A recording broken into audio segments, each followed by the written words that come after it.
Okay, so today we're going to make our monsters in a jar. The first thing we need is our paper, and we are going to end up cutting this out, so when you write your name and class code on the back, put it in the middle.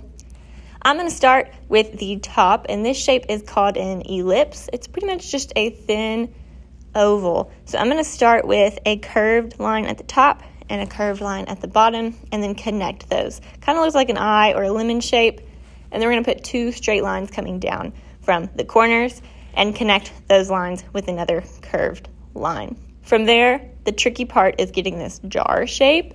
So it's a big slide and then a hump that comes all the way down. So think of it as maybe like the letter L, but it doesn't come to a point, it curves across. And then you're going to connect those bottom lines with a curved line. And then this jar is see-through, so we need a light curved line at the back to give it that illusion that there is a back to the jar that we can see through it. Now, this jar is really big. Your jar can be thinner or even bigger, maybe shorter or taller, depending on the monster you're putting inside. Now, when you start to draw your monster, make sure you're drawing lightly, and the way your monster looks is completely up to you. This is a huge, use your imagination kind of project, and I don't want to see you replicate anything that already exists. So we're not drawing any Pokemon characters or any monsters that already exist. You have to come up with something with your own brain. Now, I'm not going to do too many details on my monster because once I draw, I'll have plenty of time to do details with oil pastel. So I did a little highlight at the top corner to make it look like my jar is shiny.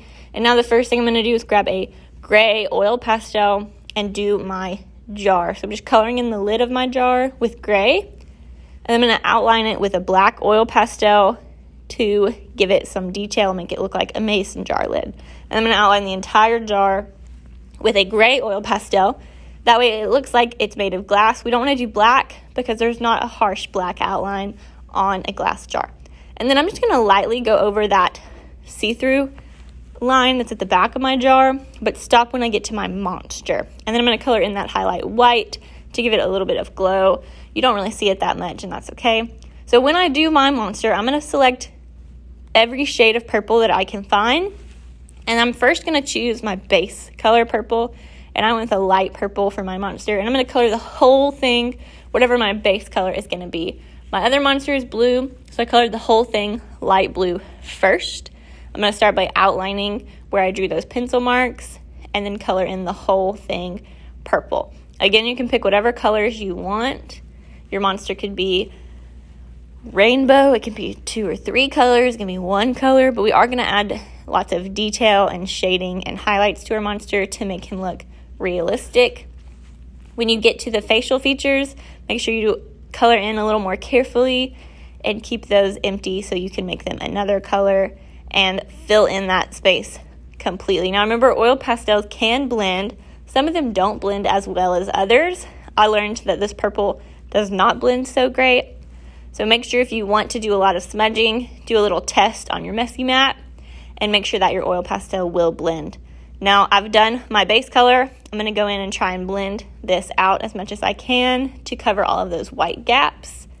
And now I'm going to go in with a second purple color, and this is a darker purple. First I'm going to finish my facial features. I'm outlining his mouth black so I can color the inside black, like it looks like his mouth is open, and I'm outlining his eyes and giving him some eyeballs. Now if you want to outline your monster black to give him a little more of a pop like a cartoon monster, then you can, and I do that at the end. So I'm going to take my darker purple and outline the whole monster with a darker purple, and then start making darker lines to give him some dimension and shadows. And I want my monster to look like a wrinkly monster, like the Pillsbury Doughboy, and I'm going to smudge all of these dark lines in to make him look like he has lots of shadows. And you can add a pattern to your monster or whatever you want. So I found a second purple, and I'm just going to go in and blend in some highlights as if he had a light shining on him and he had lots of highlights popping off. And this purple blended a lot better than my first purple. So I really wished I would have tested it and used this color for my whole monster, but that's okay. So I'm blending in lots of different shades of purple to give him some dimension, some highlights, and some shadows, and make him look a little more realistic.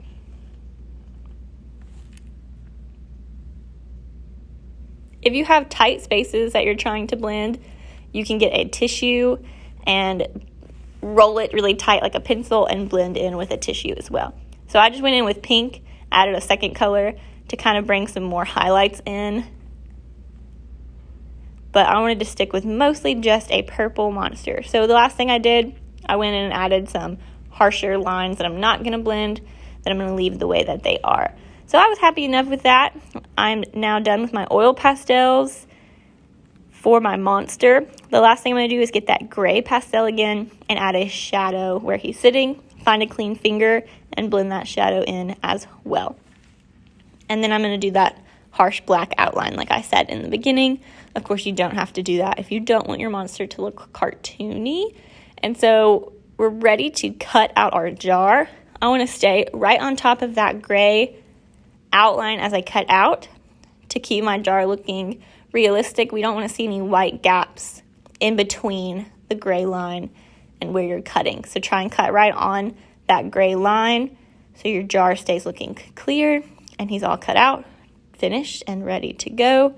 I'm going to put this in the finish stack and clean everything up at my desk.